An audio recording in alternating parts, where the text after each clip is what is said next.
పుదీనా మనము మార్కెట్లో కొన్న తర్వాత దాని కాడలు కొంచెం ముదురుగా ఉన్నవి తీసుకొని ఒక 3 to 4 ఇంచెస్ కట్ చేసుకొని దాని ఆకులన్నా తీసేసి మొత్తము మనం వాడుకున్న తర్వాత మిగతా కొమ్మలు ఉంటాయి కదా అవి మట్టిలో పెట్టేసుకోవాలన్నమాట. ఎలాంటి మట్టిలో పెట్టుకున్నా కూడా అవి వచ్చేస్తాయి.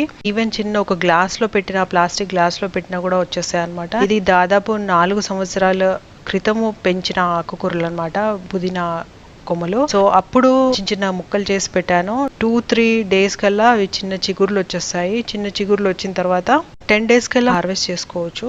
సో అలాగా రెగ్యులర్ గా మనం పుదీనాని కట్ చేస్తూ పోతూ ఉంటే కంటిన్యూస్ గా పెరుగుతూనే ఉంటుంది. అలాగే మనం అదే కొమ్మలు మనం పండించిన కొమ్మలే మళ్ళీ వేరే తొట్లో కూడా వేసుకోవచ్చు. అలాగే నేను ఒక 4-5 పాట్స్ కూడా పెంచేశాను అనమాట. మన ఇంట్లో ఏ ఆకుకూర లేకపోయినా పుదీనా ఆకుకూర మాత్రం ఖచ్చితంగా ఉంటుంది అనమాట. అది అందరూ ఈజీగా పెంచుకోవచ్చు. ఇది ఎండ, వాన, చలికాలం కూడా తట్టుకుంటుంది.